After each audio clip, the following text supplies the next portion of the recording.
1 August শহীদ মিনারে গণ অধিকার পরিষদের পক্ষ থেকে ঐক্য এবং সংহতি সমাবেশ অনুষ্ঠিত হবে। এই সমাবেশ আমাদের যে কর্মসূচি ঘোষণা করা হয়েছে তার মধ্যে সবথেকে বড় সমাবেশ। সারা দেশের নেতৃবৃন্দকে বলবো যে আপনারা এখন থেকে প্রস্তুতি গ্রহণ করুন। শহীদ মিনারে গণ অধিকার পরিষদ ঐক্য এবং সংহতি সমাবেশের যে আহ্বান করেছে সেই সমাবেশে আপনারা যোগদান করার জন্য এখন থেকে প্রস্তুতি গ্রহণ করুন। আমরা মনে করি এই জুলাইয়ে আমাদের যে ঐক্য তৈরি হয়েছিল সেই ঐক্য আজকে বিনষ্ট হয়েছে। জুলাইয়ে আমাদের মধ্যে যে সম্পর্ক তৈরি হয়েছিল সেই সম্পর্ক বিনষ্ট হয়েছে।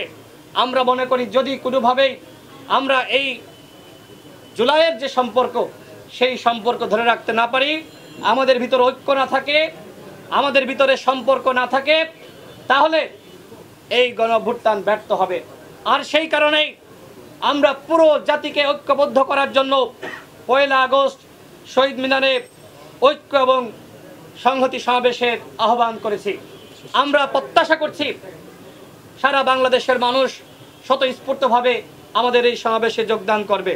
সংগ্রামী সাথী ও বন্ধুগণ, আপনারা জানেন এই যে গণঅভ্যুত্থান, এই গণঅভ্যুত্থান মূলত 18 সালের যে কোটা সংস্কার আন্দোলন, সেই 18 সালের কোটা সংস্কার আন্দোলনকে কেন্দ্র করে 24 সালে হাসিনা আবারও কোটা ফিরিয়ে আনে একটি ফাঁদ তৈরি করেছিল যে মুক্তিযোদ্ধার সপক্ষের শক্তি নামধারী তাদের সন্তানেরা, নাতিপুতিরা তারা চাকরি পাচ্ছে না। আর এই কারণে তারা প্রতারণা করে 5 জুন আবারও হাইকোর্টের রায়ের মাধ্যমে কোটা ফিরিয়ে আনে। এরপরে আপনারা দেখেছেন সেই 5 জুন রাতে তাৎক্ষণিকভাবে হাসানুল মামুনের নেতৃত্বে ঢাকা বিশ্ববিদ্যালয়ে আমাদের নেতৃবৃন্দরা এবং ঢাকা বিশ্ববিদ্যালয়ের শিক্ষার্থীরা তারা সেখানে বিক্ষোভ মিছিল করেছে। এছাড়া 6 জুন 3:30টায় এই গণ অধিকার পরিষদের কেন্দ্রীয় কার্যালয়ে আমরা 2018 সালের কোটা সংস্কার আন্দোলনের যে সংগঠক আমরা যারা ছিলাম তাদের ব্যানারে আমরা এই আন্দোলনকে বেগবান করার জন্য সারা দেশে শিক্ষার্থীদেরকে নেমে আসার আহ্বান জানিয়ে সংবাদ সম্মেলন করেছিলাম। এরপরে ঠিক 2 ঘন্টা পরেই ঢাকা বিশ্ববিদ্যালয়ের শিক্ষার্থীরা কেন্দ্রীয় লাইব্রেরির সামনে থেকে তারা বিক্ষোভ মিছিল করে এবং ঢাকা বিশ্ববিদ্যালয় প্রদক্ষিণ করে।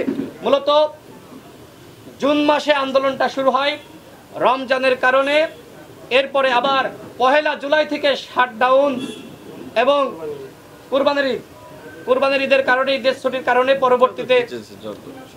পরবর্তীতে আবার রমজানের ছুটির কারণে মূলত বিশ্ববিদ্যালয় বন্ধ থাকার কারণে পরবর্তীতে 1 জুলাই থেকে আবারও সেই গণবিস্ফোরণ শুরু হয়।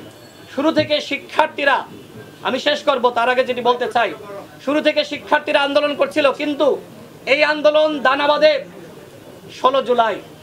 ওই দিন 2018 সালের আমরা যারা সংগঠক ছিলাম তাদের পক্ষ থেকে পল্টনে নাগরিক প্রতিক্রিয়া সমাবেশের আয়োজন করেছিলাম।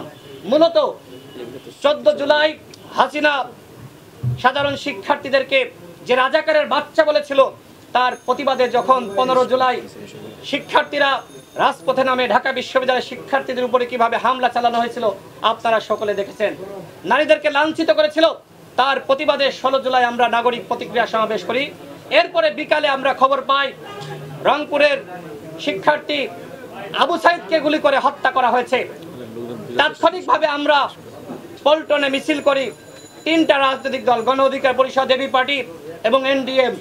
আমি মনে করি যে ওই যে রাজনৈতিক দলগুলো সম্পৃক্ত হলো, এরপর থেকে 36 জুলাই পর্যন্ত অর্থাৎ 5 আগস্ট পর্যন্ত রাজনৈতিক দলগুলো, সাধারণ মানুষ, সাধারণ শিক্ষার্থী, এদেশের আপামর জনগোষ্ঠী নেমে আসে হাসিনার পতন ঘটিয়েছে।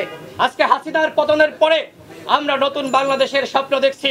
সেই নতুন বাংলাদেশ বিনির্মাণেই আমাদের জুলাই মাসব্যাপী আমাদের কর্মসূচি, এই কর্মসূচি গণ অধিকার পরিষদ এবং তার অঙ্গ সংগঠন পালন করবে। এই কর্মসূচিতে আপনাদের সকলকে সম্পৃক্ত হওয়ার আহ্বান জানাচ্ছি এবং একই সাথে আগামীকাল 1 জুলাই সকাল 11টায় কোটা সংস্কার থেকে রাষ্ট্র সংস্কার 2018 থেকে 24 শীর্ষক আলোচনা সভার আয়োজন করা হয়েছে। ঢাকা রিপোর্টার্স ইউনিটিতে এই আলোচনা সভা অনুষ্ঠিত হবে এবং ধারাবাহিকভাবে আমাদের যে কর্মসূচি সেটা হাসান আল মামুন ইতিমধ্যে ঘোষণা করেছে। আপনাদের সকলকে অসংখ্য ধন্যবাদ।